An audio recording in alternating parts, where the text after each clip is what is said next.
A girl disappeared in Japan, 1967. Recently, I found her diary and it tells a horrifying story.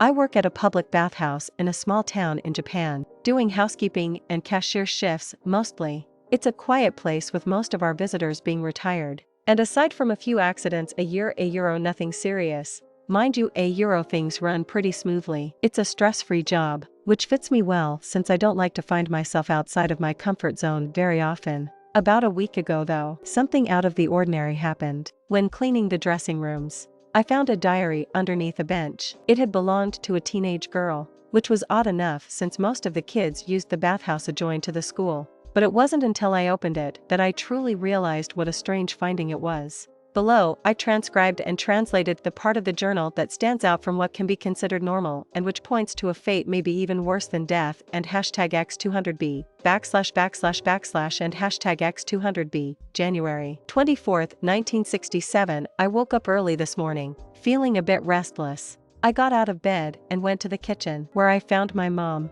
We started arguing almost immediately. She doesn't understand me, and I can't stand living under her roof. We were both shouting by the end of it. I stormed out of the house and went to find Kimura. I told her about my fight with my mom and she suggested that we go to the public bath tomorrow. I immediately agreed. It sounds like exactly what I need. I'm also going to invite some of our other friends. To make it even more fun, January 25, 1967, I was getting dressed in the locker room after spending the day in the public bath with my friends. Suddenly, it became eerily silent and I realized I was all alone. Upon leaving the locker room, I noticed the environment was different. The blue tiles of the bathhouse were now red, with black between them. I saw no one around and the only sound was the soft lap of water against the tiles. This was definitely not the same bathhouse I had entered just hours ago. I don't know how long I stood there, trying to understand what had happened. Had I somehow been transported to another building, or was this some kind of dream? I pinched myself to see if that would wake me up, but it had no effect. I was really starting to freak out now. I decided to explore a bit and see if I could find any clues as to what was going on. This place was much larger than the bathhouse I remembered, and there seemed to be endless rows of pools. I called out for help, but my voice echoed back to me, unanswered. I don't know how long I've been here exactly, or what's going on, but I'm starting to think I may never find my way back home. The only light comes from large, dim lamps in the ceiling. There are no windows. Some corridors extend into complete darkness. I haven't dared venture too far into them. There's something dreadful about them. I'm starting to lose hope. Maybe I'm just going crazy. Maybe I died in the bathhouse and this is some kind of afterlife. Or maybe I'm just dreaming. I don't know anymore. All I know is that I'm alone in this strange place, and I have no idea what to do. I'm hoarse from yelling, and my throat aches from the effort. I'm so tired, I think I'll just rest here for a while. Maybe something will come to me in a dream. January 26, 1967, I'm still here.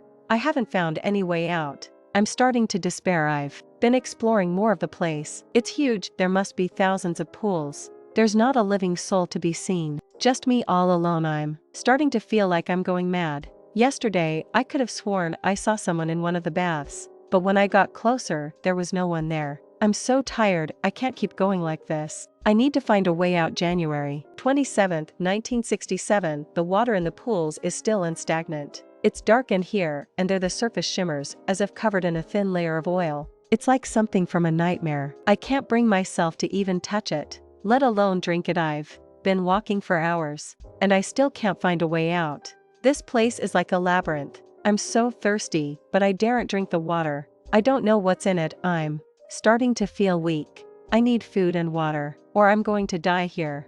I don't know how much longer I can last. January 28, 1967, I found a tap today. It was in one of the many empty locker rooms I've stumbled upon, and it looked like it had running water. I was so thirsty, I didn't care if it was safe or not. I drank and drank until my stomach ached. The water was rusty and had an odd taste to it. But I didn't care. I needed water, and this was the only thing I'd found. I rested for a while after I'd drunk my fill, and then I started exploring again. I still can't find a way out, but at least I'm not thirsty anymore. January 30th, 1967, I was starting to feel really weak, and I knew I needed to find food soon or I wouldn't make it. I had just about given up hope when I stumbled upon a larger room with arches and stairs. all covered in the same red and black as everything else. It reminded me of a cathedral, but it was much more sinister. There was something about it that made my skin crawl. I was about to turn and leave when I saw something that made my heart stop. Lying on the ground, half hidden in the shadows, was a body. I approached cautiously, not knowing what to expect. It was a man, and he was dead. There was no sign of violence, but his eyes were wide open and staring,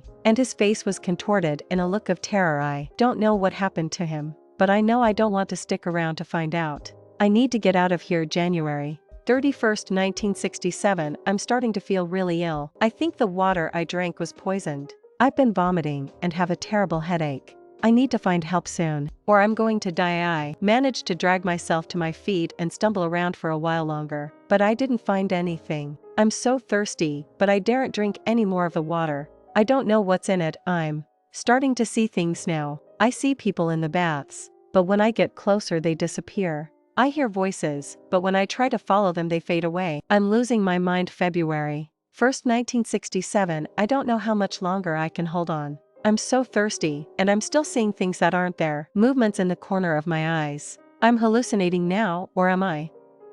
I'm so tired. I think I'm going to lie down and rest for a while. Maybe things will make more sense when I wake up. February 11th, 1967. I was stumbling around in the weak light, barely able to keep myself upright. I'd been walking for hours, and I was starting to think I was going in circles. I was so thirsty, and my head was spinning. I saw a pool ahead of me, and I staggered towards it. It was darker than the others, and it looked like it descended into the depths of the earth. I lay down on the edge of the pool and leaned over. I tried to see the bottom, but it was too deep. I lay there for a while, too weak to move. I must have drifted off to sleep, because the next thing I knew, I was awake and something was moving in the water. I saw a large dark shape circling in the depths. It filled me with terror. As it moved closer and closer to the surface, I ran across the room to get away. I don't know what that thing was, but I never want to see it again. February 14th, 1967. The red color of the tiles is making me feel dizzy and nauseous.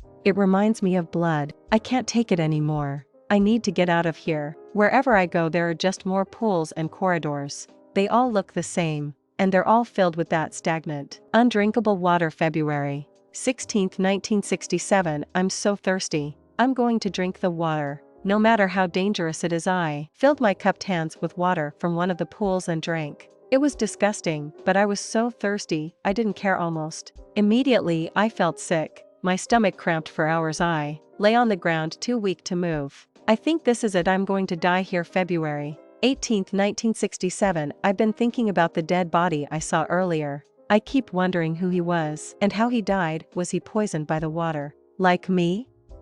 Or did something else kill him? I'm so tired, I can't keep my eyes open anymore. I'm going to rest for a while. February 20th, 1967. I can't believe it's been almost a month since I first arrived in this place. It feels like a lifetime.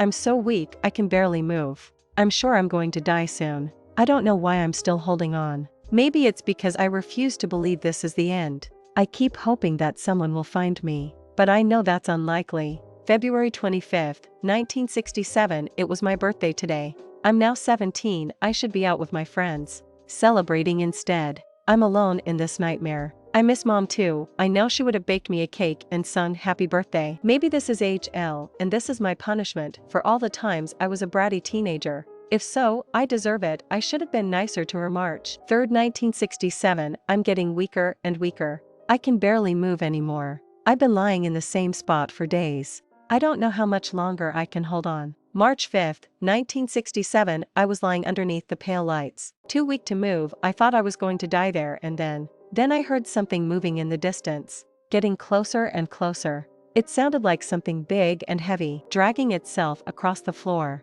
I was filled with terror, and I forced myself to my feet. I stumbled across the room, and then I was running as fast as I could. I don't know what it was, but I know I don't want to meet it. March 10th, 1967. I've been walking for hours, as usual, and I still can't find a way out. Everything looks familiar and unfamiliar at the same time. I've gone upstairs and downstairs, across pedways and through corridors. Everything looks the same. It's all just a blur of red and black. I'm trying to build up the courage to dive into one of the deep pools, the ones with no bottom in sight. Perhaps that's the way out. But what if there's another creature like the one from before? March 12, 1967. I can't stop thinking about the thing that was hunting me. I can't shake the feeling that it's still out there. Looking for me. How am I still alive? I haven't eaten for more than a month. It isn't natural. It's like this place is playing with me, toying with me. I'm getting weaker and weaker, and it's only a matter of time before that thing catches up to me. The sound of the water, the lapping against the tiles, and the dripping from the ceiling. It all sounds like footsteps, like something is coming for me. March 17, 1967. I found a newspaper on the ground yesterday. It was partly burned. I didn't recognize the language, but I could see when it was printed. September 5, 2005. The images were strangely colorful, more vivid than anything I've ever seen before on a piece of paper. They showed people in clothes I'd never seen, smiling and happy. I stared at the paper for a long time, trying to understand what I was looking at. It must be from the future. But how did it get here? And how did I get here? March 20th, 1967. I'm so thirsty. I've been walking for days. I know I won't make it much further. I've been thinking about the thing I heard. I keep wondering if it's still out there, looking for me. March 21st, 1967. I'm not sure what's real anymore. I keep seeing things that aren't there. Yesterday I saw my mom. She was standing in front of me, smiling, but when I tried to reach out to her, she faded away. I know I'm going crazy. March 23rd, 1967. I saw my mom again today. She was standing in front of me, smiling and holding out her arms. I tried to reach out to her, but she disappeared into thin air. I miss her so much. I wish I could just go home. March 25th, 1967. I heard that dreadful thing coming for me again, just a few rooms behind me. This time it screeched too. I'm so tired I can't keep running. I'm going to jump into one of the deep pools and dive into the darkness. Maybe this is the way out. Maybe this is what I've been looking for all along. I'm leaving the diary here. It would be ruined by the water anyway. I hope someone finds it and can make sense of what happened to me. I'm so scared, but I'm also so tired. I just want this to be over. I don't know what's down there, but it can't be worse than what's chasing me. I'm sorry, Mom. I wish I could have said goodbye. And #X200B, // and #X200B. What makes this so unsettling is that at the beginning of 1967, a young girl went missing in our otherwise peaceful town, and the last place anyone ever saw her was here, at the establishment where I work. I hope she got out somehow, maybe in the distant past or future, and that it wasn't just everlasting darkness that awaited her down that pool. Make sure to subscribe and turn on notification. See you on another video. Bye.